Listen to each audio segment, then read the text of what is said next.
Muy buenas tardes, reciban un cordial saludo y sean todos bienvenidos al arranque de este segundo módulo del programa de formación de gestores forestales del futuro.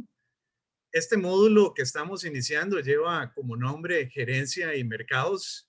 Esperamos desde luego que sea para su provecho y que esta forma que hemos planteado, formato que hemos planteado desde la ONF, les sirva para fortalecer las bases tanto a los profesionales que se encuentran en formación, culminando sus estudios, como también para la actualización de los colegas, empresarios y público en general que nos acompaña esta tarde, tanto acá en el país como en países vecinos que sabemos que también se conectan con nosotros en estas actividades.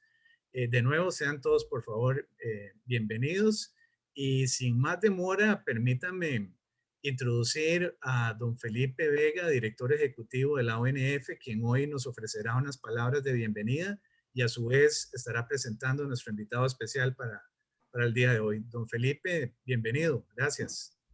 Muchas gracias, Sebastián.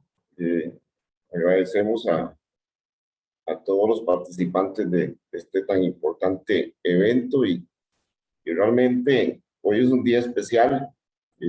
Estamos muy complacidos, muy contentos acá en la Oficina Nacional Forestal de tener el honor y el privilegio de presentarles como panelista estrella, invitado y muy respetado, el doctor Miguel Ángel Rodríguez Echeverría. Realmente es un privilegio para nosotros que esté acá en este evento que, como muy bien dijo Sebastián, tiene gran importancia en la formación de líderes y de personas que están trabajando en la actividad forestal de este país. Déjeme decirle que don Miguel Ángel Rodríguez es graduado como licenciado en Economía y Derecho en la Universidad de Costa Rica, así como máster y doctorado en Economía de la Universidad de California en Berkeley. Fue ministro de Planificación, ministro de la Presidencia y director del Banco Central durante la administración de José Joaquín Trejos, diputado de la Asamblea Legislativa, presidente del Congreso y presidente de la República en el periodo 1998-2002 y fue elegido por unanimidad secretario general de la Organización de Estados Americanos en el 2004. Este es don Miguel Ángel, realmente todos los galardones y realmente nos corona hoy con su participación. Bienvenido, don Miguel Ángel, y muchas gracias por atender esta invitación que estamos seguros será de mucho provecho para la Oficina Nacional Forestal y todas las personas vinculadas a este sector. Muchas gracias.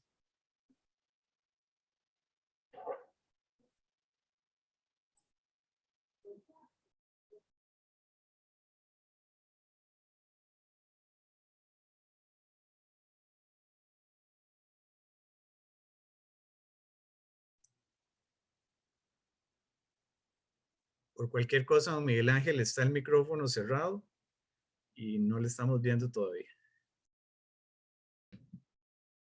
Ahora sí. Buenas tardes, disculpas. Estripé algún punto que no tenían que estripar en mi pantalla, así que les ruego disculpas.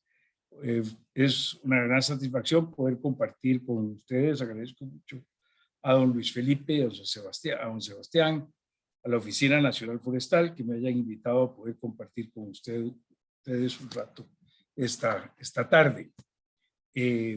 Voy a hacer una presentación, voy a ir muy rápido sobre ella para darle más tiempo posteriormente a la posibilidad de preguntas y de respuestas que ciertamente me parece que va a ser más interesante y va a ir más directamente a lo que a ustedes les interesa.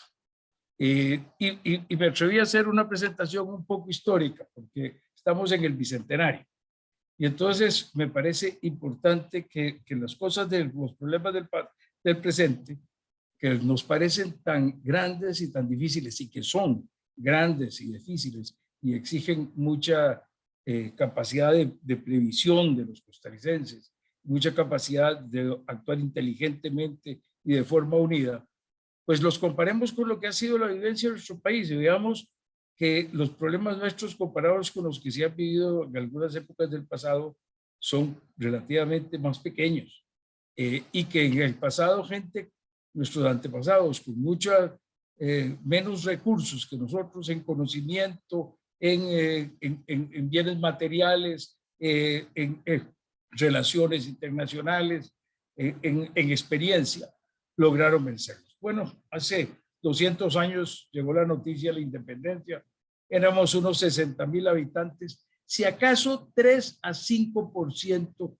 sabían leer y escribir. Era una zona muy aislada. Yo siempre digo que en Costa Rica los que se quedaron, que vinieron a colonizar, se quedaron porque no tuvieron cómo irse a otros lugares donde podían tener su búsqueda de la riqueza más fácil que en el país. Las pestes diezmaron mucho a la población indígena originaria del país, y ya cuando llega la independencia, las fincas alrededor de Cartago, pues sí, esas tenían un poco más de mano de obra indígena.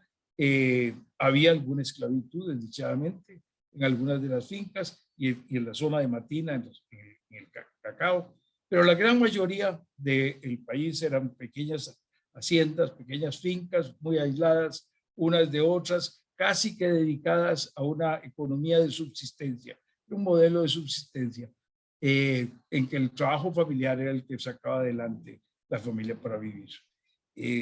Habían estado ya por muchos años buscando cómo subsistir, cómo establecer relaciones con el exterior, cómo traficar dentro de las reglas mercantilistas del Imperio Español o con los piratas que llegaban a la zona atlántica, pero no habían tenido mucho éxito. Cueros de ganado, cebo del ganado, cacao de Matina, que durante un tiempo dio buenos resultados, y en los últimos años de la colonia el tabaco.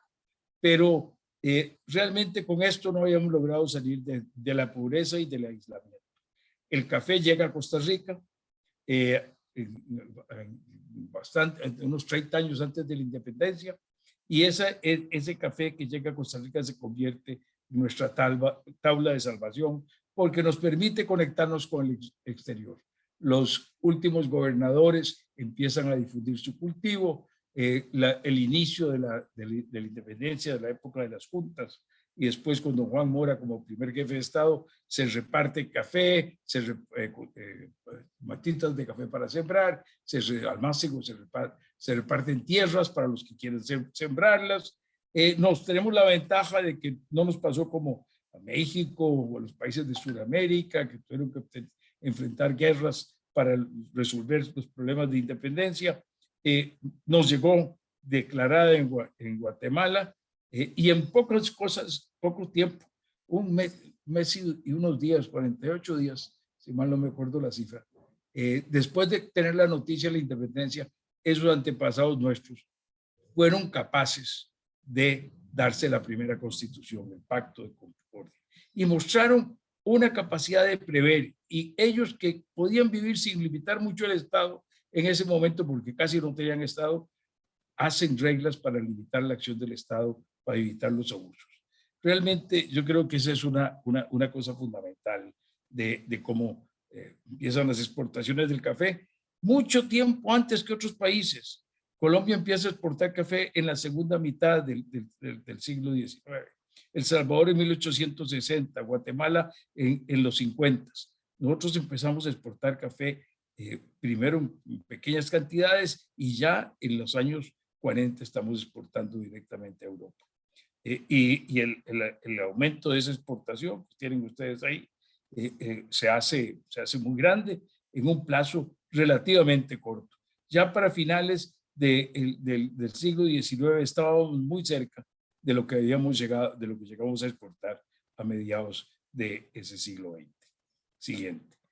Un viajero que pasa por la zona dice: son industriosos, aunque no les gusta el trabajo rudo. Cada familia posee una pequeña plantación de café o de caña de azúcar. Es una descripción interesante de cómo nos ven. El café se va en carretas, el pasar el aguacate y llegar a la costa pacífica para exportar.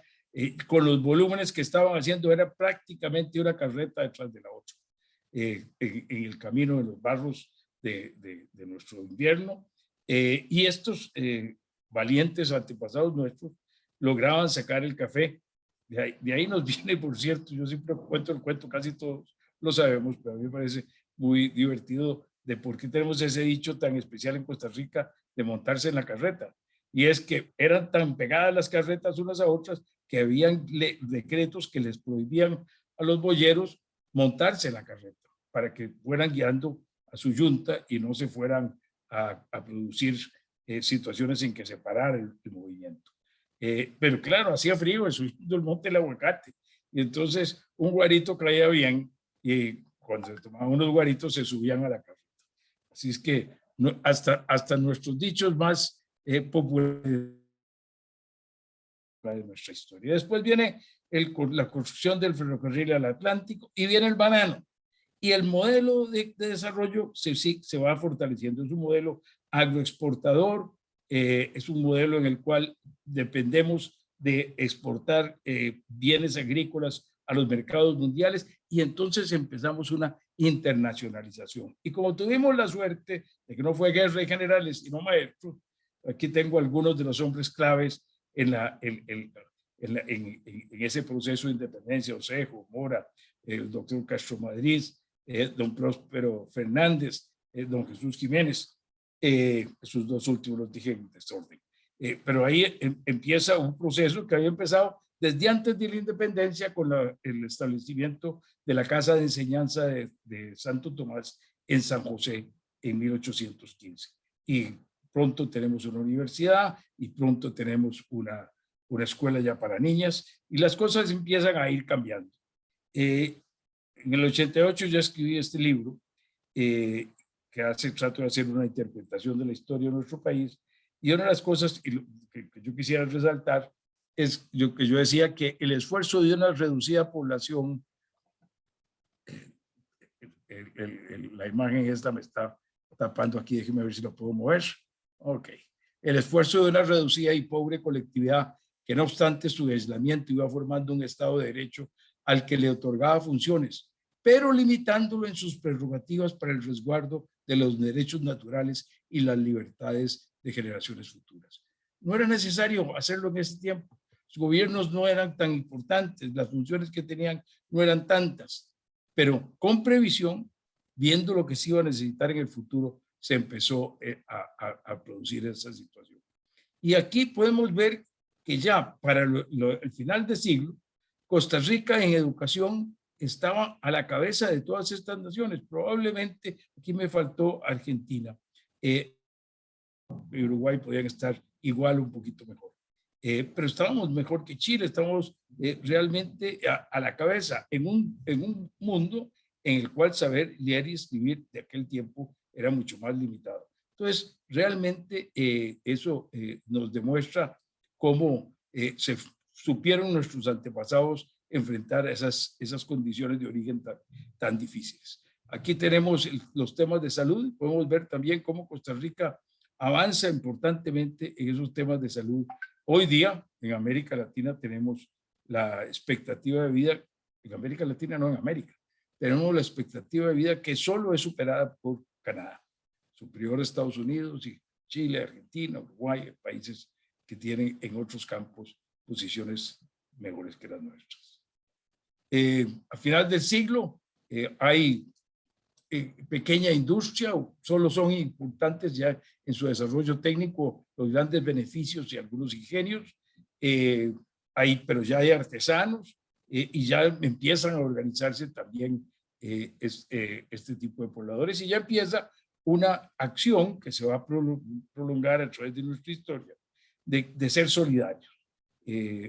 Como el señor Tilso, el salario justo, empieza la iglesia a pronunciarse, tenemos una explosión demográfica en que la población se duplica entre el 1890 y 1912 y por supuesto después vendrán las reformas sociales de los años 40 que hay que recordar inicialmente no se aplicaban a la agricultura, para un país que era fundamentalmente agrícola.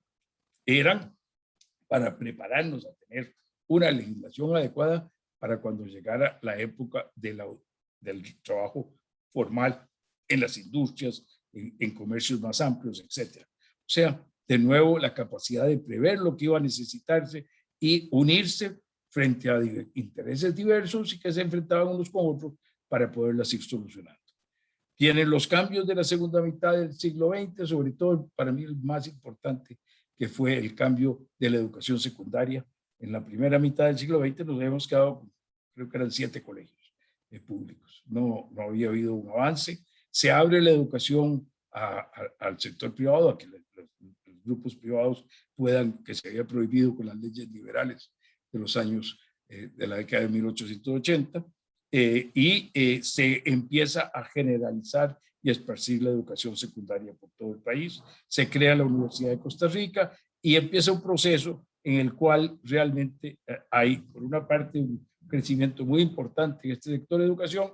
Por otro lado, el crecimiento del gobierno, de la burocracia, empieza una expansión, empiezan las instituciones descentralizadas, las instituciones autónomas, y vivimos un periodo que va a perfeccionarse o a iniciarse con la Ley de Protección Industrial de finales de los 50 y con la participación de Costa Rica a principios de los 60 en el mercado común centroamericano, de sustitución de importaciones y de industrialización, que le quita recursos de inversión a las zonas agrícolas, al campo, y trae que los recursos más bien y a la exportación de lo que hacíamos importante que es el tiempo, y trae que los recursos se dirijan más bien hacia industrias que compiten con lo que antes se estaba importando a través de impuestos de importación muy fuertes a los bienes terminados y de los contratos de protección industrial que permitían que los que tenían esos contratos importaran las materias primas sin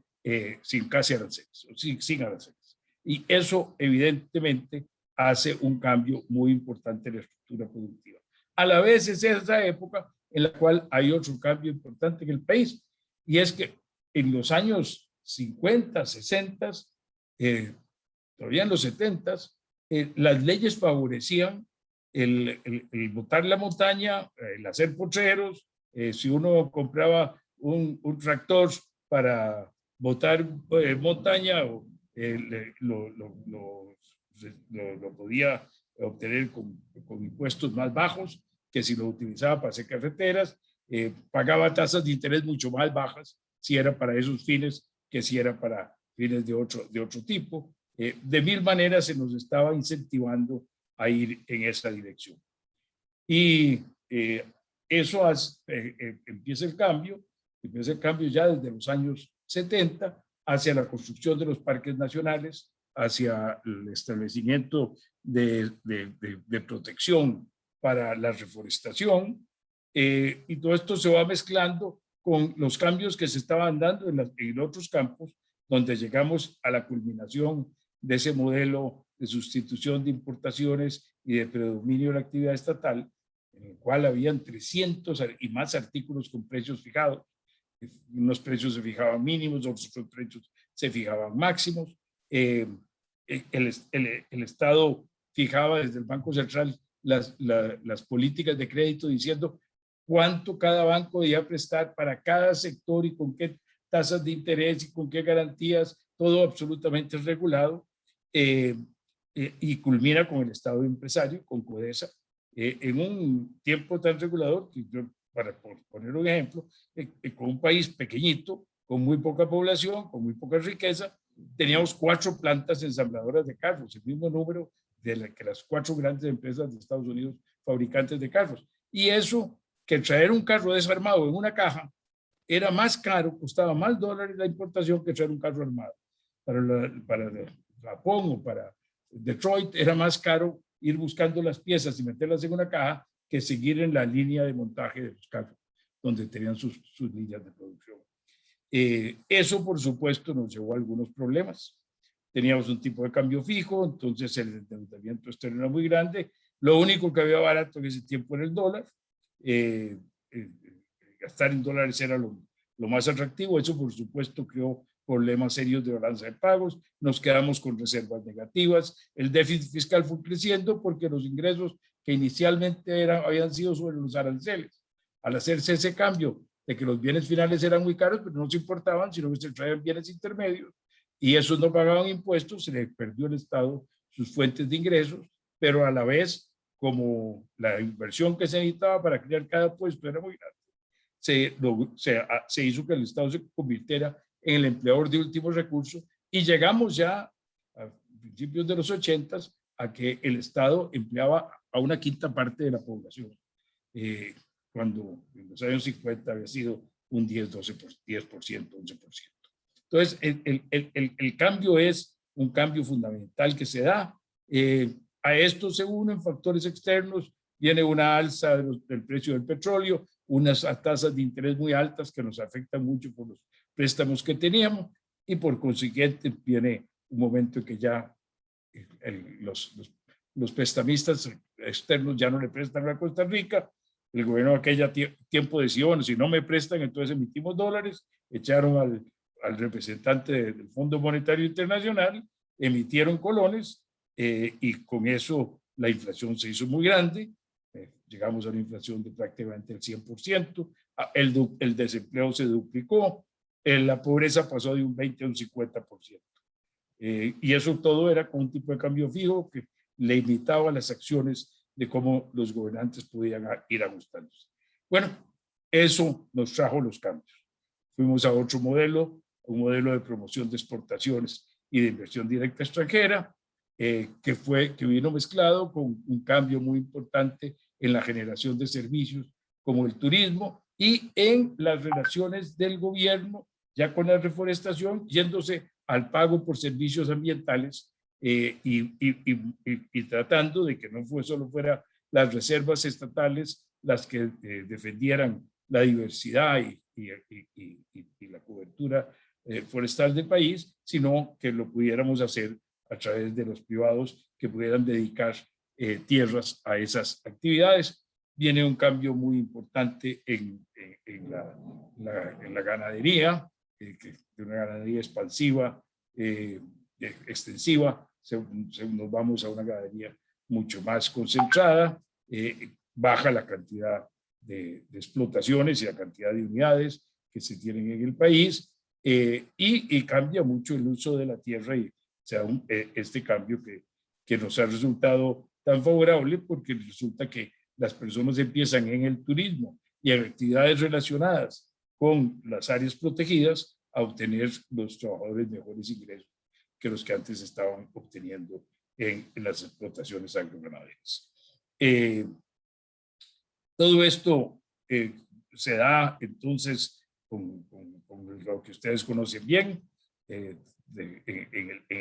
el campo de sus actividades, y todo el campo ambiental empieza a tener un gran desarrollo, no solo por algunos pequeños cambios o pocos cambios en la Constitución, sino fundamentalmente por interpretaciones de los derechos ambientales que establece la Sala Cuarta, y por leyes que también se van multiplicando en defensa del ambiente. Dentro de esto hay un crecimiento y un cambio en toda la actividad que el sector forestal viene realizando, y que claro, hoy día están enfrentando algunas importantes dificultades, igual que muchos otros sectores de la economía nacional. El cambio este gráfico a mí me pareció que era muy importante. Vemos en la línea azul el crecimiento del PIB, del valor agregado de la producción nacional, entre el 61 y el 2010, y vemos por otro lado el porcentaje de cobertura forestal, cómo venía disminuyendo y cómo después al aumento. Bueno, algunos dicen que no es tan grande la caída, que no bajó a tanto, pero lo cierto es que en medio de esa discusión el cambio, aunque sea si fuera un poco menor que sigue siendo espectacularmente importante. Y eso, por supuesto, nos lleva a un gran cambio en nuestra estructura productiva. En el año 50, la agricultura significaba el 41% de nuestra producción. Esto para el año 15 se ha bajado un 5%. La exportación en el año 50 era un 23% del PIB, ahora es un 31%, 32%, o sea, hemos crecido mucho el esfuerzo nacional exportador, y los productos tradicionales de exportación, café y banano, bajan de un 90% a un 12% de nuestras exportaciones. O sea, hay una diversificación, hoy exportamos más de 1.300 productos a más de 120 países, y también se da el cambio en el empleo público que les había comentado, donde podemos ver que pasamos era menos el porcentaje, yo hablé de 10-12%, en el 50 era un 6% del empleo que estaba en el sector público, en el 80 habíamos llegado a un 20%. Esto produce cambios totales en la forma de vivir y en lo que tenemos y en lo que, como estamos hoy día. Pueden ustedes ver que el PIB per cápita, mucho más que se ha duplicado, el consumo también, los hogares pobres de 50%, hemos bajado a 20%, ahora desdichadamente con la pandemia esto ha aumentado. La esperanza de vida, pasamos de 56 años hace 70 años a 80 años. La mortalidad infantil, se morían 95 de cada 1.000 niños que nacían, hoy día se mueren 8. La cantidad de automóviles por 1.000 habitantes, pasamos de 9 a 305. Es algunos datos que realmente me parece que señalan que hemos tenido un cambio muy grande en todo ese periodo, recurriendo a distintas formas de hacerlo. Modelo agroexportador, cuando viene sustitución de importaciones, no se acaba el modelo agroexportador, sigue creciendo, exportamos más café, exportamos más azúcar, exportamos más bananos, durante un tiempo exportamos más carne, o sea, los rubros tradicionales siguen creciendo, pero crece tanto lo nuevo que su proporción va disminuyendo muy fuertemente. Y cuando pasamos del modelo de sustitución de importaciones al modelo de promoción de las exportaciones y de promoción de la inversión directa extranjera, el sector industrial que había venido creciendo sobre todo para el mercado interno y el mercado centroamericano, sigue creciendo. Y ese crecimiento lo hace que sigamos teniendo más de una quinta parte de nuestra exportación que está dirigida al mercado centroamericano, y que conforma una cosa importante. Bueno, pero los problemas también llegan. En el siglo XXI tuvimos la crisis del año 2008-2009, la crisis de lo que se llamó la Gran Recesión, y ahí a partir de, aguantamos un poco con unas tasas de crecimiento todavía que se mantuvieron altas después de esos años, como hasta el 12-13, pero después empieza a bajar, y especialmente después del año 15 empieza a bajar. Y desde el año 10, que se llevan las nuevas encuestas continuas de empleo, vamos viendo que tenemos un empleo que solo en algún par de trimestres ha bajado del 9%, ha estado alrededor del 10%, y desde el año 18 empieza a subir otra vez, y antes de la pandemia estábamos en un 12%, para llegar a un increíblemente alto 24% de desempleo cuando nos pegó más fuerte la pandemia. Y desdichadamente, uno de los problemas más serios que hoy tenemos, y que es un problema importante, donde tenemos que buscar en los sectores tradicionales una respuesta y una capacidad de crecimiento de esos sectores para poderlo resolver, es que si bien este año posiblemente vamos a recuperar el nivel de producción del año 19, en cuanto a desempleo no vamos a lograrlo. En cuanto a desempleo, probablemente finales de este año, estamos ahora en un 18, probablemente vamos a estar entre un 16-17%. Y se necesitarán, no sé si 2 años más, para volver a niveles tan altos como el 10 o el 12 que teníamos. Y eso no es aceptable, para crecer, para resolver nuestros problemas sociales, para resolver los problemas de pobreza, necesitaremos que el empleo tenga un crecimiento mucho más alto que eso. Además de eso, tenemos un crecimiento de la informalidad. Costa Rica era de los países con poca informalidad relativa. América Latina es muy alta en toda América Latina, pero nosotros dentro de América Latina era de lo más bajo. Pero del 40% del empleo que era informal en el año 10, cuando empiezan las encuestas continuas de empleo, habíamos llegado antes de la pandemia a un 47-48%. Y esto es un problema muy serio porque es una parte de la población que no tiene pleno acceso a la seguridad social ni a las leyes laborales y que por lo tanto dificulta el poder atender los temas de pobreza, y la pobreza por ingreso está destacada en la segunda década de este siglo, y la desigualdad está creciendo. Tuvimos un creciente déficit fiscal que llegó a crearnos una crisis potencialmente muy grave para el año 18. Se dio la ley de fortalecimiento de las finanzas públicas a través de la regla fiscal y a través de la conversión del impuesto de venta seguida y de cambios en la ley de impuesto de renta. Y cuando eso nos señalaba un camino que si se hubiera seguido normalmente no se podía haber llegado a resolver la situación fiscal en 4 o 5 años, nos cae la pandemia. Y con la pandemia la situación se vuelve más grave, tenemos que echar un convenio con el fondo.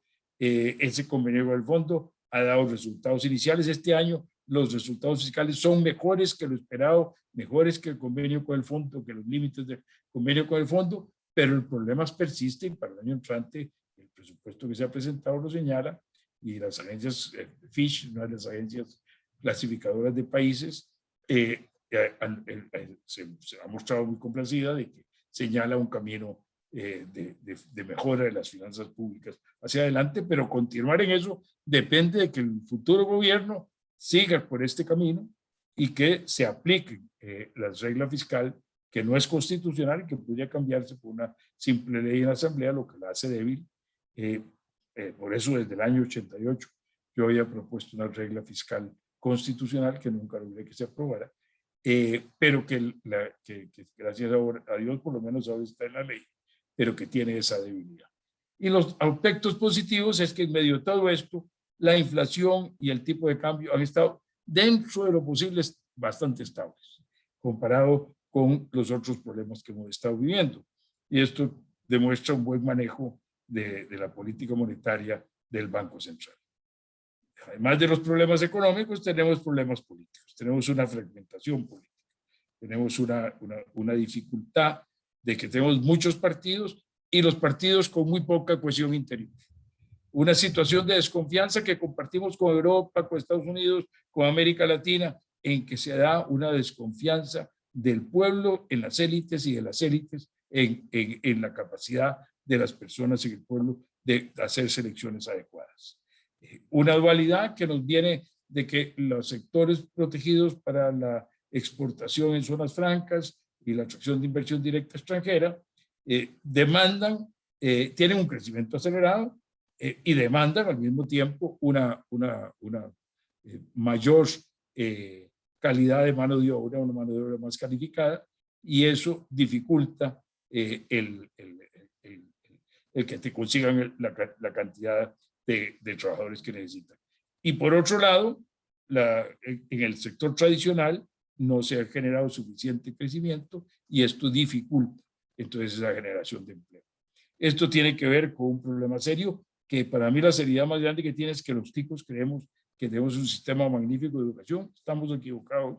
Las mediciones internacionales que se vienen haciendo demuestran que nuestros muchachos de 15 años no tienen el dominio de las habilidades para aplicar las matemáticas, para aplicar la ciencia, para aplicar el lenguaje que deberían tener en el mundo competitivo de hoy día para poder tener éxito en sus situaciones. Tenemos el problema de la informalidad que les decía, y ese problema de la informalidad se hace más serio porque en muchos se basa, surge esa informalidad, de que tenemos un sistema de seguridad social y de lucha contra la pobreza y de otros recursos, incluso de formación de personal, de capacitación en el INA, que dependen de la planilla, que son costos sobre la planilla.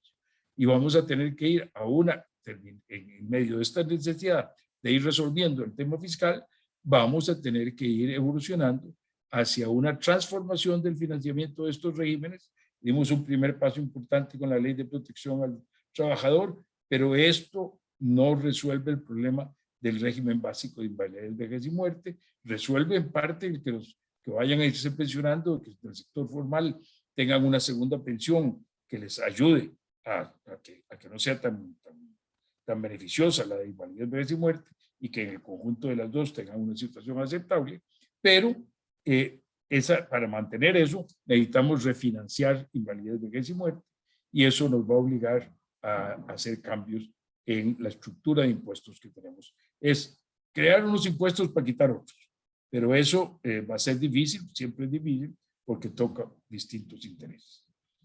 Tenemos el problema ambiental, que es muy serio para el mundo entero. Estamos con un proyecto de descarbonización que implica cambios muy importantes, y tenemos un sector de generación de energía que tiene costos altos, que tiene una estructura muy de monopolio, que no facilita la descentralización y donde no se tomaron las medidas cuando las propusimos allá en la década de los 90. Y en medio de todo esto sigue esa debilidad fiscal que vamos a tener que estar atendiendo permanentemente. Claro que en el momento actual lo primero es la salud, porque en el tanto volvamos a tener, como estamos desdichadamente teniendo, el crecimiento de nuevas olas, eso nos puede llevar de nuevo a restricciones. Esto quiere decir que en ese campo lo que es más importante es el tema de la vacunación, en lo cual dependemos fundamentalmente del acceso a las vacunas. Ha mejorado ese acceso y yo soy optimista de que se logrará en el curso de este año llegar a un nivel de vacunación bastante importante para disminuir el impacto de la pandemia y de las nuevas variaciones del virus que se vayan dando.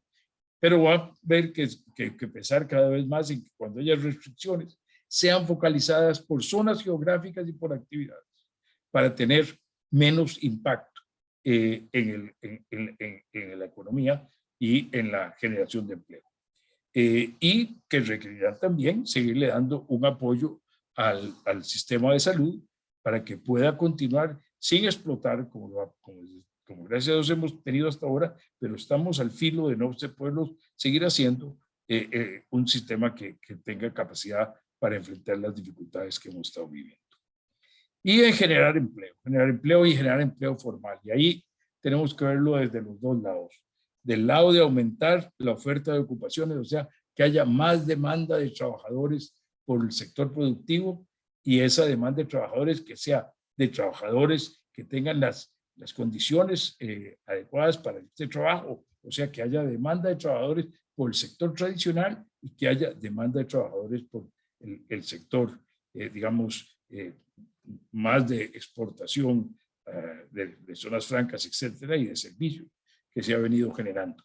Y a la misma vez que se necesitan medidas del lado de generar más demanda de empleo, necesitamos generar medidas para que los trabajadores estén mejor capacitados, los trabajadores y los emprendedores estén mejor capacitados para poder llevar a cabo sus tareas en este mundo de la cuarta revolución industrial, de la inteligencia artificial, del Internet de las cosas, este mundo en el cual requerimos para tener éxito cambios muy importantes. Necesitamos cada vez innovación, productividad, competitividad. No podemos darnos el lujo de seguir haciendo las cosas como las hemos venido haciendo si queremos tener resultados diferentes. Esto requiere entonces que haya competencia en los distintos mercados, que haya servicios del Estado que sean eficientes, regulaciones que no sean tan entrabadoras como las que tenemos. Hoy estaba viendo que salimos muy mal parados en una evaluación de cómo es el país en relación a otros países en cuanto a regulaciones y a dificultades para llevar adelante la actividad productiva.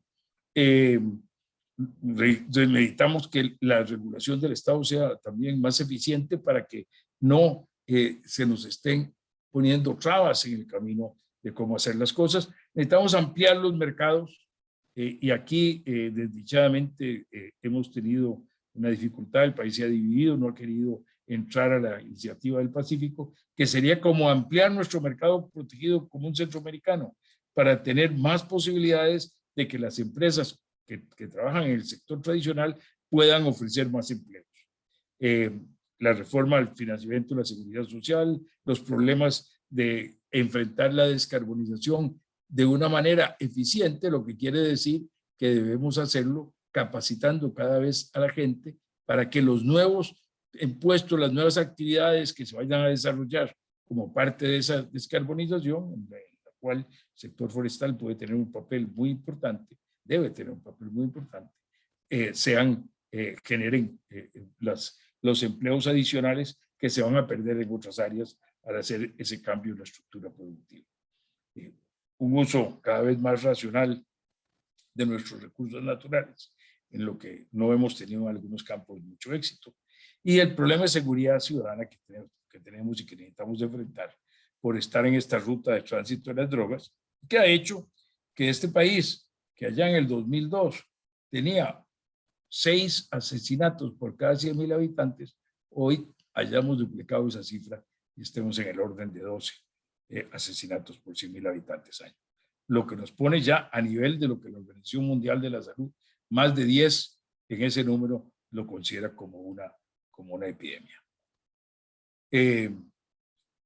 Para capacitar a los trabajadores, el otro campo en que necesitamos, y a los emprendedores, necesitamos mejorar nuestro sistema de educación. Las condiciones de los niños se forman en los primeros 5 años. No tenemos suficiente educación a las familias para que entiendan la necesidad de estimular a los chiquillos en sus actividades. Necesitamos que la preescolar, que apenas fue mi gobierno que se puso el año para los chicos de 0 a 5 años, no sea universalizado. Esto tiene que universalizarse y llegar especialmente a las personas más en condiciones más difíciles por las zonas marginales en que viven, y seguir extendiendo la red de cuidado, que es muy pequeña para niños comparado con lo que se requiere para generar sus estímulos. No podemos seguir contratando a los docentes sin analizar y evaluar sus capacidades y su formación. No se trata solamente que tengan un título, se trata de que de verdad estén preparados. Luego hay que darles apoyo en el primer año de servicio, como se le da a un médico en el servicio de internado que hace, para que aprendan en la práctica el ejercicio del arte, y luego hay que evaluarlos, y ninguna de esas cosas las estamos haciendo, lo que hace que sea muy difícil mejorar la calidad de la educación. Tenemos una administración de la educación muy centralizada, muy ineficiente, muy dispendiosa, que nos dificulta. Tenemos que ir a una mayor descentralización. La educación técnica no se ha extendido lo suficiente. La dual apenas está empezando. A nivel de terciario de universidades, lo que es ciencia, tecnología, ingenierías, capacidades creativas y matemáticas no son prioritarias en la formación, no han tomado el nivel que requiere para generar verdaderos empleados. El INA venía en la década última trabajando preparando cada vez menos gente, y con gente que no se lograba emplear después, porque lo que tenía eran maestros que tenían contratados por términos fijos en áreas que ya no son las que necesitaban para capacitar a las personas. Se ha hecho una reforma de esa legislación, pero es importantísimo ponerla en práctica. No extendimos adecuadamente a tiempo las posibilidades de comunicación digital en infraestructura y en tenencia de equipos y en conocimiento de cómo manejarlos para nuestros niños. Cuando vino la pandemia, una parte muy considerable de los niños, las cifras oscilan alrededor del 40% de los muchachos y los niños han estado perdiendo su capacidad de educarse durante este tiempo. Y necesitamos además que todo eso lo hagamos a educar para los problemas de hoy, que nos hemos quedado atrasados, y para el cambio que se está dando con la velocidad con que el cambio hoy día se produce. Esta es la presentación que yo quería hacerle a ustedes. Sé que se me fue un poco la mano, que debería haber sido un poquito más corta, pero yo me entusiasmo con estos temas y a veces hablo un poquito más de la cuenta, así que estoy a sus órdenes. Don Miguel Ángel, muchas gracias de verdad por la presentación realizada. Es un recuento, además de histórico, valiosísimo porque sobre todo las generaciones más jóvenes siempre generamos una interpretación de esos antecedentes, ¿cierto? Pero hay insumos que se pierden de vista y que son importantísimos para entender que como país hemos avanzado de una forma muy significativa, sin duda alguna, en todos los campos que hoy muchas naciones todavía están tratando de llegar a donde nosotros llegamos hace mucho tiempo atrás. Pero sí rescato, ¿verdad? Lo que usted nos comenta, Miguel Ángel, que también estamos siendo poco eficientes en mantener y sostener estos grandes logros, porque en muy poco tiempo también nos ha inundado una serie de amenazas que nos encienden todas las luces del dash del carro, ¿verdad? Y nos plantean entonces tal vez no retos como los del pasado, que fue empezar de cero, de empujar la carreta, pero son retos de ahora ponerle plasma al motor. Entonces, y literalmente es ponerle plasma al motor. Entonces, sin duda que son retos monumentales en una realidad que cambió y que nosotros desde el sector forestal estamos experimentando desde hace años, que me refiero experimentando estas condiciones que han generado pérdida de competitividad, ¿verdad? Y que las estamos experimentando en cómo, ejemplificándose en pérdida de la tasa de reforestación que contábamos en los años 90, que fuimos pioneros en América Latina con el cultivo de una serie de especies interesantes que permearon mercados internacionales, pero bueno, hemos decrecido a pesar de todos los mecanismos que incluso están a nivel de ley, como usted lo mencionaba, el pago de servicios ambientales. Se nos fue la mano con el tema de los bosques, pensando en que los bosques eran de todos y resulta que los bosques no necesariamente son de todos, ¿verdad? Tenemos un patrimonio natural del Estado envidiable, pero junto con esa cobertura forestal que hoy se dice que puede ser hasta el 60%, hay una mitad de esos bosques maduros que están en manos privadas y que el bosque requiere ser valorizado para que se pueda mantener en el tiempo. Porque si no hay valorización, ¿verdad? De ese propietario le comienza a entrar la ansiedad y suda todos los días porque no es broma, sino que en serio puede terminar siendo jornalero en la finca de al lado de Piña, teniendo él hasta 100 hectáreas de bosque. Entonces, el modelo que hemos sido muy exitosos ligado al turismo, sin duda se debe a este gran potencial, gran capital ambiental, pero este capital ambiental, sus beneficios no han permeado a todos los oferentes de estos proveedores de estos servicios ambientales a través de este capital ambiental. Son, digo yo, distorsiones que nos quedan, que sirven de ejemplo de cómo hemos ido desmoronando poquitos sectores como el nuestro, que podrían estar produciendo más, que podrían estar aportando a la economía nacional más, que podrían estar, como usted dice, generando empleo. Nosotros hemos hecho las estimaciones de qué pasaría si plantamos 5,000 hectáreas de teca, de melina, de otras maderas en el país, lo que generaríamos en empleo. Podríamos generar hasta unos 300 millones de dólares por año de valor agregado para aporte al PIB. En momentos en que redujimos un 4.5% el Producto Interno Bruto por situaciones extraordinarias, sí, pero Bill Gates dice que se va a repetir cada 5 años, vamos a tener pandemias, entonces esto puede ser reiterativo y necesitamos ponerle nombre y apellidos a la reactivación económica que mucho se menciona. Paro por ahí, nada más como para, en primera instancia, agradecerle la intervención, don Miguel Ángel, le ha sido de cátedra para nosotros también para tener elementos históricos, pero también una interpretación muy integral de nuestra realidad. Tenemos una consulta, si me permite, del señor Ronnie Muñoz y nos dice, don Miguel, gracias por su exposición. Por favor, quisiera se refiriera al rol de una reforma institucional y organizativa del Estado para fortalecer el sector forestal nacional. No soy especialista en el tema y a mí me cuesta mucho hablar de cosas que no he estudiado porque he aprendido que es muy difícil ser adivino. De manera que no me considero alguien muy capacitado para dar esa respuesta en cosas muy concretas. La puedo dar en términos muy generales. Se necesitan reformas institucionales muy grandes en el país, en casi todo. Para mí, empezando las dos más grandes, repito, educación y capacitación por un lado, y por otro lado, la reforma que tiene que ver con la informalidad y cómo enfrentamos la lucha contra la pobreza y la seguridad social con un financiamiento distinto. Eso va a requerir muchos años de discusión, de análisis, de convencimiento, porque son cambios difíciles ambos de realizar. Pero también necesitamos que el Estado sea mucho más amigable con el desarrollo. Y esto es fácil decirlo.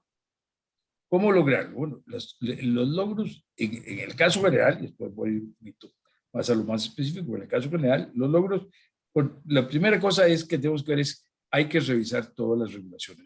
A mí me alegra que una persona como Alan Saborío esté trabajando con una relación de sector privado con el gobierno en un análisis de las regulaciones que existen, y espero que de esto pueda salir algo muy importante para darnos cuenta de que muchas de las regulaciones lo que hacen es dificultar las cosas. No sé, en el campo de agroquímicos, para poner un ejemplo, cuando nosotros encontramos lo que había en aquella época, hace 20 años, es que había una presa terrible y no se registraban agroquímicos. Y tanto agroquímicos como medicamentos hicimos un esfuerzo muy grande para registrar cientos. Después, en todo el periodo posterior, se han registrado decenas. Y eso nos limita la capacidad de movilizarnos en lo que estamos haciendo en la explotación agrícola del país, la explotación ganadera del país, en la atención de la salud, en bajar el costo de las medicinas. A mí me parece que ahí hay un campo muy importante general. Segundo campo general es que está muy bien la regla fiscal y está muy bien que estemos controlando el crecimiento del gasto, pero no podemos contenernos ahí. Tenemos que empezar a ver cómo simplificar el andamiaje institucional que se ha hecho. Creímos que cada problema requería una institución autónoma o semiautónoma o un ente desconcentrado para atenderlo. Y hemos hecho un archipiélago en que se repiten asesorías legales, contabilidades, sistemas de personal, una serie de cosas que no agregan valor. Y entonces tenemos un Estado que agrega poco valor a su acción. Los recursos que consume no se revierten a la sociedad en un valor agregado similar a lo que está tomando del sector productivo y del sector de los trabajadores para subsistir. Entonces, ahí hay que ir también en este campo, en el campo, y eso requiere algunas transformaciones muy importantes en otra cosa, que es el rendimiento de cuentas, de lo cual hablamos mucho. Se hizo una reforma constitucional hace 20 años para decir que había que rendir cuentas, pero no se está haciendo. El trabajo que hacía planificación, el llamado CINE con S, no con C, que era un sistema integrado para evaluar las distintas instituciones, cómo trabajaban y demás, no le hemos dado el seguimiento adecuado. Cuando uno no evalúa, es muy difícil darse cuenta de cómo mejorar las cosas. Entonces ahí tenemos un problema. Es conocido el tema del sector social, de que tenemos muchas duplicaciones de instituciones y demás que podemos simplificar. El mismo Tom Solís había presentado un proyecto en esa dirección que no se le ha dado el estudio y el seguimiento. O sea, son muchas cosas, requieren estudio, no se hacen de la noche al día, son graduales.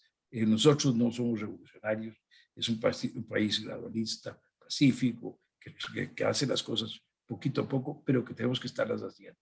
Y vamos a requerir muchos años siguiendo en una visión innovadora, de cambio, de buscar soluciones mejores. El sector forestal está incluido en eso. Y yo creo que lo que es más importante es que la propuesta salga del propio sector forestal. O sea, ¿cómo entramos a conciliar el tema de que el bosque tiene que producir más para el país, con el tema de que tenemos que conservar el bosque y que no vamos a perder la fijación de carbono que estamos realizando, ni vamos a perder la defensa de la biodiversidad que estamos realizando. Eso se puede combinar. Yo no sé cómo. Ustedes sí saben. Yo estoy seguro que ustedes saben mucho más que los que están en el gobierno cómo hacerlo. Entonces, lo que es importante, como se hizo en muchos periodos, en la relación de la misma Oficina Nacional Forestal con los órganos públicos, es ponernos a trabajar en conjunto para ver cómo se resuelven estas cosas. Yo me acuerdo de los años 90 que eso era algo que tenía mucha importancia. El sector forestal sentía que tenía problemas de que el ambientalismo que se estaba desarrollando los estaba arrinconando y fueron buscando cómo ir encontrando algunas soluciones y hubo algunos años ahí en que hubo un crecimiento muy bueno en una relación de gane-gane entre el sector privado y el gobierno, que es lo que yo creo que tenemos que buscar en ese campo también. Pero la verdad, yo no puedo proponer la solución, pero ustedes sí. Revierto la pregunta. No, totalmente de acuerdo, Miguel Ángel.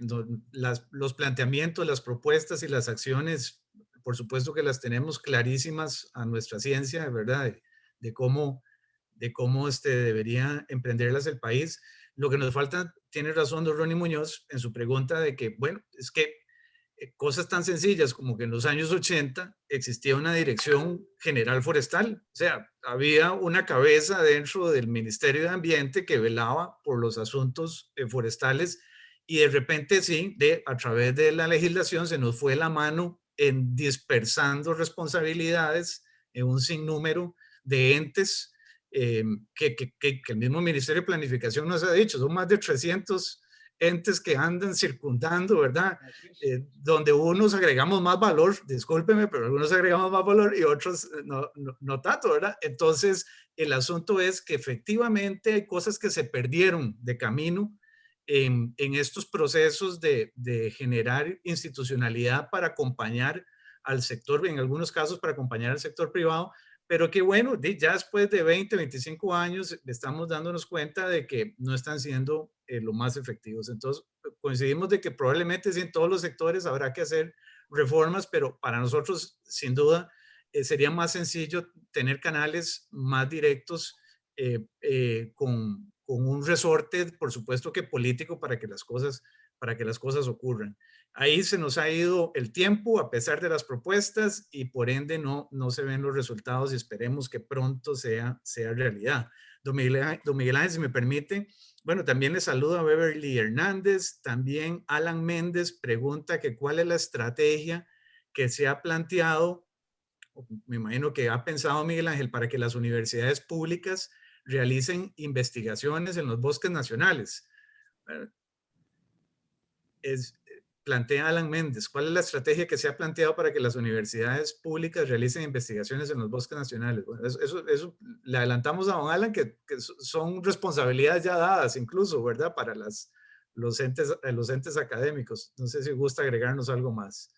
Bueno, nosotros contamos con algunos elementos de investigación, especialmente en el tecnológico y en la Universidad de Costa Rica, también en los otros campos, pero especialmente en esos docentes que tienen un gran potencial para realizar cada vez más investigación. Hay investigación que se está haciendo, hay gente que viene de afuera también que nos ayuda a investigar. Entre más gente e instituciones del mundo entero tengan interés en ver lo que nosotros estamos haciendo y en investigar, y entre más información se genere, más podemos, mejores resoluciones podemos tomar, porque no hay nada mejor que poder tomar resoluciones con base en investigación.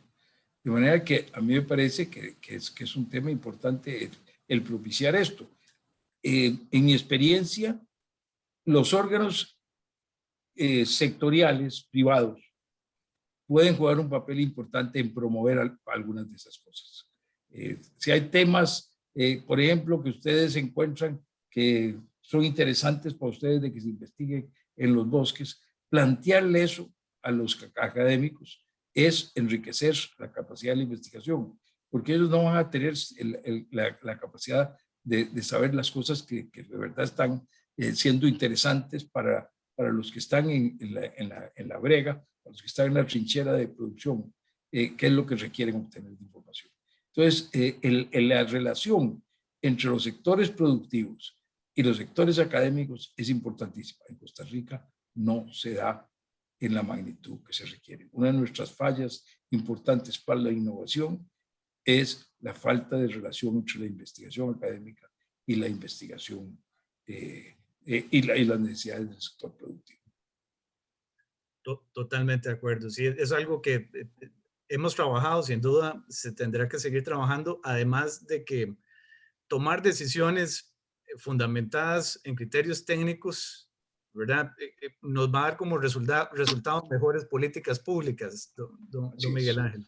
Y en eso debemos seguir trabajando a diario, sin duda, porque más en materia de ambiente, donde es muy susceptible el dejarnos llevar por el romanticismo, que si se puede utilizar la palabra que conlleva el tema de ambiente, dejarnos llevar por criterios un poco más subjetivos que al final no necesariamente abordan las necesidades de nuestra población y de quienes son propietarios de estos ecosistemas y de quienes están ofreciendo estos servicios. Así es, don Sebastián. Mire, yo siempre quiero recordarle a la gente una frase de Dante, ¿verdad?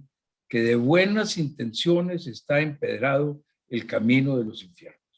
La gente y los políticos que creen que basta con buenas intenciones son peligrosísimos. Muchas de esas piedras que forman el camino de los infiernos son buenas intenciones que se realizaron. No es porque no se realizaron, es porque se realizaron, pero no eran adecuadas. Y entonces los recursos se mal emplearon, las cosas se metieron en un camino equivocado. Y después arreglar las cosas es mucho más difícil. Si usted tiene una construcción que arranca de cero, con planos recién revisados, bien estudiados y con un sistema de construcción adecuado, es mucho más fácil construir que si usted coge una cosa que estaba mal hecha y tiene que ver cómo la construye de nuevo. Muy de acuerdo. Don Miguel Ángel, si nos queda un poquito más de tiempo, aprovecho que don Eduardo Méndez nos plantea una preocupación ligada a la nueva generación, pero de personas adultas mayores, para allá voy yo, que no encuentran espacios de participación social y que es muy importante, pues sabemos que nuestra población va a ir migrando hacia ese estrato y que desde luego representa un reto para el país en donde el sistema de pensión también se va agotando, esperemos no tenga solución, y que no está ajeno a la problemática del sector forestal, donde también son personas, imaginémoslo en el medio rural, propietarios y productores que siguen con el interés y no lo han hecho de emprender, pero no han podido por alguna de las razones que antes mencionábamos, o que están en esto y también miran con optimismo un relevo generacional, pero no ven el panorama también como las señales para que eso ocurra. ¿Qué hacemos con esta nueva generación de personas adultas mayores y que logren una inserción efectiva en su participación con la sociedad? Ese es un reto inmenso, no para Costa Rica, no para el sector forestal, es un reto inmenso para el mundo. El aumento de la expectativa de vida hace inviable la forma de vivir, de convivir de hace 20, 30, 40 años. Si hemos pasado de una expectativa de vida de 50 y pico de años a 80 años, esto significa que la estructura poblacional que estamos teniendo cada vez va a ser cada vez más distinta. Al mismo tiempo disminuye fuertemente la natalidad y esto nos va poniendo en una situación en la cual la sociedad no tiene la capacidad para sostener por tantísimos años a gente que no esté metida en el sector productivo. ¿Cómo meternos en el sector productivo? ¿Qué hacemos los viejillos de 81 años como yo para trabajar, para salir adelante, para hacer cosas? ¿Cómo hacemos para que las experiencias que hemos tenido? Yo fui un deforestador en los años cuando estaba en la ganadería, yo abría potreros y me prestaban la plata barata para que lo hicieran, y me daban incentivos para que lo hicieran, yo estaba metido en aquello. Y esto dije, gracias a Dios hoy día esas zonas están reforestadas. Entonces no me duele tanto la conciencia, porque por lo menos logramos que pasaran cuando terminaron esas actividades productivas, logramos que pasaran a gente que se dedicó a reforestarlas. Pero, ¿cómo hacemos para que uno tenga una ocupación apropiada para las condiciones mentales y físicas, que algunas limitaciones vamos teniendo? No son las mismas que cuando uno era muy joven, pero con otras ventajas, como esas experiencias que hemos acumulado y que nos permiten entonces ser más abiertos a señalar, sí, nos podemos equivocar, sí, tenemos que ver a los demás, sí, la capacidad de trabajar en conjunto tiene ventajas. Bueno, esos son cambios muy grandes en la sociedad que tenemos que ir dando.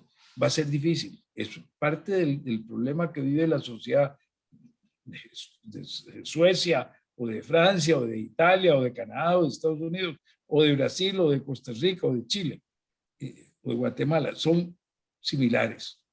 Son tan grandes las transformaciones que estamos viviendo en todos los campos que adaptarnos a ellas y sacarles el jugo es muy difícil. Las redes sociales hoy día nos separan y nos ponen a pelear. Pero es un instrumento nuevo. Igual pasó cuando apareció la imprenta. Ahí tenemos que aprender a manejarlo. Y vamos a aprender a manejarlo. Soy optimista. Y tenemos ahora problemas. Ustedes tienen problemas en el sector forestal. Y no se está haciendo la reforestación que se debería estar haciendo. Y no se está utilizando el bosque que está en cuido de una manera más intensa para sacarle ventaja a lo que se le pueda sacar sin impedir las funciones ambientales y de conservación de la riqueza natural y de diversidad. Bueno, busquemos cuáles son las soluciones en todos esos campos, marginalmente, gradualmente, sin que haya una varita mágica que solucione los problemas, sino con la varita mágica que es la perseverancia, el esfuerzo, el estudio, la experimentación, la apertura al cambio, la solidaridad, el oírnos, el trabajar juntos, la previsión de los problemas que tenemos por delante, en todos esos campos nos va a permitir salir adelante. No va a ser fácil, pero si vencimos a los filibusteros, si logramos hacer una constitución en 1 mes y medio, si fuimos capaces de ser pioneros en la exportación de café, desde aquel lugarcillo perdido de América Central a Inglaterra, la potencia de ese momento en el mundo, ¿cómo no vamos? Podemos construir los ferrocarriles, a pesar de que el primer empréstito que se hizo para hacer construir el ferrocarril, una mitad de la plata nos llegó y la acabamos debiendo. Y sin embargo pudimos acabar y construir los ferrocarriles y salir de esos problemas. Si todo eso lo hemos podido hacer, ¿cómo no vamos a poder ahora, con los conocimientos que tenemos, con la cantidad de gente que somos, con las comunicaciones internacionales que hay, con la tecnología que podemos manejar, cómo no vamos a ser capaces de ir gradualmente resolviendo los problemas? Claro que vamos a ser capaces. Esperamos, así vemos el futuro con optimismo para que esto sea realidad, ojalá en el corto plazo, don Miguel Ángel. Don Rafael Bonilla y don Juan Valverde le saludan también, y don Juan Valverde también plantea una consulta ligada a los objetivos de desarrollo sostenible, a los objetivos que se ha trazado en Naciones Unidas, que desde luego compartimos y que desde la actividad también, desde la actividad forestal aportamos a ellos. Y pregunta cómo podemos integrar a los diferentes actores del sector productivo nacional para velar por un plan de trabajo que permita una producción sostenible a nivel agrícola en el país. Yo creo que, de nuevo, la solución está, uno, en el conocimiento que tenemos entre todos. El conocimiento no está centralizado, el conocimiento está distribuido en mucha gente. Don Juan, que vive en un pedacito de tierra allá metido adentro de la fortuna, conoce en qué época se inunda, cómo lo afectan los deslizamientos de tierra, cómo, qué lugares tienen un barro pesado, complicado para algunos cultivos, pero que para otras cosas les sirve, que no lo tiene ningún ingeniero graduado de las mejores universidades del mundo. O sea, el conocimiento es conocimiento también de lo práctico, de lo empírico, de lo que hay. Y esto nos obliga a buscar maneras en las cuales podamos entre todos compartir el conocimiento. Desdichadamente, el enfrentamiento de intereses se ha venido haciendo cada vez más frontal. Y entonces los que estamos proponiendo una idea, creemos que los que están con otra idea son enemigos, son adversarios, son malos. Y en lugar de oírlos y ver qué de sus argumentos nos puede convencer a nosotros de buena fe y cómo nosotros logramos en algunos otros temas tal vez convencerlos a ellos de nuestros argumentos de buena fe, en lugar de eso nos cerramos y cerramos los oídos y nos gritamos. Y eso hace que sea muy difícil salir adelante. Creo que el reto principal de Costa Rica es hoy ese mismo que tuvieron hace 200 años nuestros antepasados. Es ponerse de acuerdo. Ahí estaban los separatistas que querían no estar con el imperio de Iturbide, y ahí estaban los que querían unirse al imperio de Iturbide, y hasta una guerra tuvieron, y se murieron 15 personas en Ochomol, en un enfrentamiento, pero pudieron irse poniendo de acuerdo, pudieron ir resolviendo los problemas, pudieron empezar a ver que sí, que había cosas en que unos tenían razón y otros no. Y cuando estaban haciendo el pacto de concordia, el bachiller de Osejo decía que había que consultar a cada uno de los pueblitos, mientras otros patriotas decían, no, hay que llamar a la gente de Cartago a la calle, consultarle a la gente de Cartago y ahí tomamos la resolución. Bueno, lograron resolver ese tema, consultar a la gente, consultar a los de Cartago y consultar a los otros pueblitos, y lo hicieron en 48 días. O sea, que las cosas se pueden hacer no solo por buena voluntad, no es solo que es un problema de buena voluntad, eso se necesita, pero es un tema de apertura, de compartir, de oír, lo que el Papa Francisco ha llamado la amistad social, la cultura del encuentro. Yo creo que eso es mucho de lo que vamos a necesitar, sobre todo con la fragmentación política que tenemos hoy día en el país. Sí, señor, muchas gracias. Tenemos unas cuantas, yo sé que Miguel Ángel tiene otro compromiso pronto, una que nos hacen más, pareciera que a nosotros, sobre las herramientas tecnológicas que el sector forestal ha adquirido para mejorar su productividad y competitividad.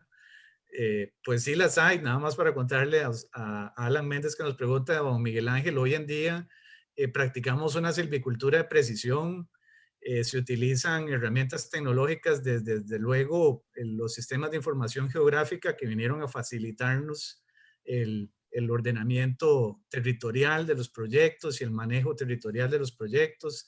Asimismo, los drones hoy forman parte también del manejo el monitoreo de la cobertura, de la clasificación de los proyectos forestales. Se utiliza también tecnologías que han sido implementadas en otros países, como Estonia, que hemos estado probando acá para la medición de madera, etcétera. El sector sigue activo, Miguel Ángel, y sigue poniéndose al orden del día con los avances, incluso en tecnología, y ahí sí también hay que reconocer que las universidades han cumplido un papel importante, que pueden hacerlo mejor, sin duda, eso es lo que esperamos. Finalmente también nos preguntan que un consejo de estrategia para dejar de satanizar el uso de la biomasa y que se comprenda que es energía renovable y generación de riqueza de la mano de desarrollo sostenible. Bueno, le adelanto a Miguel Ángel que hoy la biomasa forestal, bueno, en el mundo es considerada una energía limpia, porque si proviene de ecosistemas en que están en continuo ciclo, el dióxido de carbono que se emite es capturado por los nuevos ecosistemas que vienen creciendo. Así que se vuelve neutral en cuanto a la emisión de gases de efecto invernadero. Así que en el mundo es reconocido tal cual. Y además, don Miguel Ángel, la madera como tal es un bien de reconocida cualidades ambientales. Así que en general, en el mundo no hay ninguna duda. Y en el hemisferio norte se entiende clarísimo el uso de la madera como una fórmula viable para el desarrollo sostenible. El planteamiento de Early es que hay que dejar de satanizar el uso de la biomasa. Le puedo decir más bien para ver si nos tiene que complementar, don Miguel Ángel, que hoy se utiliza la biomasa para generar energía en sustitución de fuentes de hidrocarburo. La verdad es que yo he aprendido más de lo que he podido compartir con ustedes de mi parte, oyéndolos a las preguntas y a Sebastián, y le agradezco muchísimo a la Oficina Nacional Forestal, a don Luis Felipe, a don Sebastián, la oportunidad que me han dado de compartir con toda la estimable gente que ha querido utilizar su tiempo, que es parte de su vida, en esta conversación. Se los agradezco muy profundamente. Muchas gracias a usted, don Miguel Ángel. Ahí está Luis Felipe también, si